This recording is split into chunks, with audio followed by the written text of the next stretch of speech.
যদি তোমার মনে হয় তুমি সব হারিয়ে ফেলেছো, তাহলে মনে রেখো গাছেরাও তাদের পাতা হারায় প্রতি বছরই, তবুও তারা দাঁড়িয়ে থাকে আগামী শুভদিনের প্রতীক্ষায়। আসসালামু আলাইকুম, জেনিন বাংলাদেশি ব্লগার থেকে আমি জেনিন চলে এলাম আপনাদের সাথে নতুন একটা ভিডিও নিয়ে। তো আপনারা সবাই কেমন আছেন? সবাইকে আমার মন প্রাণ ঢালা আন্তরিক দোয়া এবং ভালোবাসা। তো বোনের বাড়িতে বেড়াচ্ছি, আজকে হচ্ছে আরেকটা পিঠার রেসিপি আপনাদের সাথে শেয়ার করতেছি। এটা হচ্ছে দুধ গগন পিঠা। অনেকেই আমরা এই পিঠাটাকে অনেক নামেই বলে থাকি। তো এটা আসলে আমাদের এখানে দুধ গগন বা দুধ পাকন যেটাই বলেন না কেন, সেই পিঠাটাই আজকে আপনাদের সাথে শেয়ার করতেছি। আর এখানে কিন্তু আমার খালাতো বোনের বাসায় তার বাড়িতেই সবাই মিলে দেখেন কত পিঠা বানাইছে। তো আসলে আমি প্রথম থেকে ভিডিও করতে পারিনি, কারণ আমি জানিই না যে আমি একদিক থেকে এইদিকে গেলে আবার দেখতেছি আরেক বোনেরা এই করতেছে ওই করতেছে, খুব হাসি আনন্দে এবং খুব আনন্দ ঘন মুহূর্তে, একদিক কথা বলতে গেলে ওই দিক থেকে আরেকজন আরও কিছু তৈরি করতেছে। এভাবে করতে করতে আসলে সবসময় তো আর ক্যামেরা নিয়ে ঘোরা যায় না, যার জন্য অনেক কিছুই মিস করে যায়। অনেক আদর আপ্যায়ন পেয়েছি, কিন্তু আসলে সেভাবে প্রপার ওয়েতে ভিডিও করা হয়নি এবং দেখানোও হচ্ছে না। তো যতটুকু পারছি ততটুকু দেখাচ্ছি। এই যে আমি এসে দেখি কত পিঠা বানানো হয়ে গেছে। দেখেন একটা খাঁচা প্লেট ভরে পিঠা কিন্তু অলরেডি বানানো হয়ে গেছে। আরও একটা প্লেট ভরে এভাবে বানাবে, অনেক পিঠা একসাথে বানাচ্ছে। তো এইভাবেই কিন্তু আসলে আমাদের সমাজে, আমাদের বাংলাদেশের ট্রেডিশন বলতেই কিন্তু এরকম যে আমরা আসলে মেহমান আপ্যায়নে আসলে এত বেশি তৎপর হয়ে যাই, তখন আমরা আমাদের সর্বোচ্চ দিয়ে চেষ্টা করি। তো আমাদের ক্ষেত্রেও তার ব্যতিক্রম না। তো আমার আপুরাও আমার জন্য অনেক করতেছে। আমরা সবাই এখানে অনেক মজা করতেছি। এখানে শুধু আমি না, আমাদের অনেক আপুরা আছে। আমার আরও কতগুলা খালাতো বোন, তাদের মেয়ে আছে, ছেলে মেয়ে, তারপর আমি আছি, আমার আম্মু আছে, আমার খালারা আছে। বললাম না, এখানে 35 থেকে 40 জন মানুষ একসাথে আমরা আছি।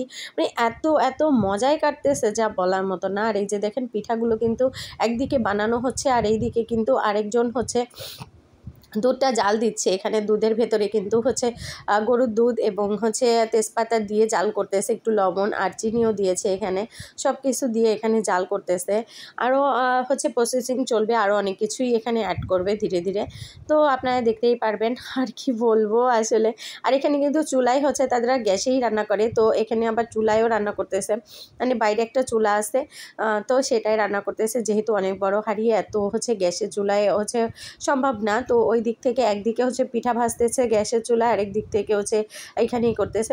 এখানে কিন্তু আরও অনেক পিঠা বানানো হয়েছে, পান পিঠাটাও বানানো হয়েছে, সেটা আর আপনাদের সাথে ওইভাবে শেয়ার করা হলো না। তো পান পিঠা বানাচ্ছে ঘরের ভেতরে আর এখানে আবার মাটির চুলায় এই পিঠার জন্য সমস্ত কাজগুলো করতেছে। তো রুমে দেখছে যে বানাচ্ছে আর এখানে ভাজতেছে। এই যে দেখেন কত সুন্দর করে পিঠাগুলো ফুলে ফুলে উঠতেছে, অনেক সুন্দর পিঠা ফুলছে। আর এই পিঠাটা এত বেশি ফুলে উঠছে যে দুধের ভেতরে দেওয়ার পরপরই কিন্তু পিঠাগুলো এত ফুলে ফুলে একেবারে ডবল হয়ে গেছে। এবং পিঠাগুলো যখন ওঠানোর সময় তখন কিন্তু ভেঙে ভেঙে গেছে।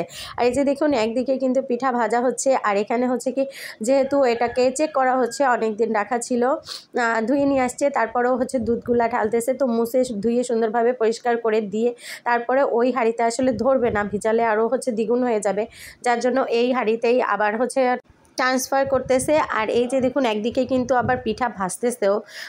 কি বলবো আসলে, অনেক প্রকার পিঠা এবং অনেক পদের অনেক বেশি তো পিঠা, এর জন্য একজন এক একটা কাজ ভাগ করে নিয়েছে। আর এই যে দেখুন এটা কিন্তু একটা রান্নাঘর এখনও ভালোভাবে তৈরি করেনি, কারণ রান্নাঘরে তো রান্না করে না। তো এখানে একটা মাটির চুলার মতো রান্না বানিয়ে রাখছে। যখন তাদের অনেক বেশি লোকজন আসে বা হয়, তখন এই চুলাটা ইউজ করে, তা বাদে ইউজ করে না। তো আসলে এই যে আপনাদের সাথে আমাদের এই হাসি আনন্দের মোমেন্টগুলো শেয়ার করতে পেরে কিন্তু আমার কাছে অনেক ভালো লাগছে। আপনাদের কাছে কেমন লাগছে অবশ্যই আপনারা আমাকে কমেন্ট সেকশনে জানাবেন। আর অবশ্যই জানাবেন যে আরও কি করা উচিত বা কী করা উচিত না, আমার ভিডিওটা কেমন প্রোগ্রেস করা উচিত। আর এই যে দেখেন পিঠাগুলো কিন্তু ভাজা কমপ্লিট, আরও কিন্তু অনেক পিঠা বানাবে।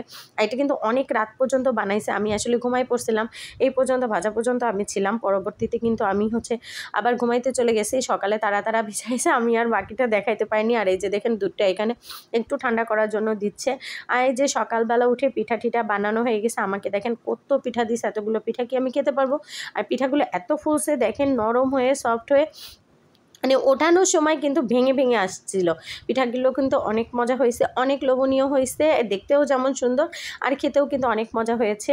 তো আপনারা সবাই ভালো থাকবেন, আমাদের জন্য দোয়া ভালোবাসা আমাদেরকে স্মরণ রাখবেন, আর আমার ভিডিওটা সবাই দেখবেন। আর এ পর্যন্ত যারা দেখেছেন অসংখ্য ধন্যবাদ আপনাদের সবাইকে। প্লিজ একটা লাইক দিয়ে দেখবেন, আর যারা নতুন আছেন অবশ্যই আমার চ্যানেলটাকে সাবস্ক্রাইব করে পাশে থাকবেন। আল্লাহ হাফেজ, সবাইকে ভালো থাকবেন।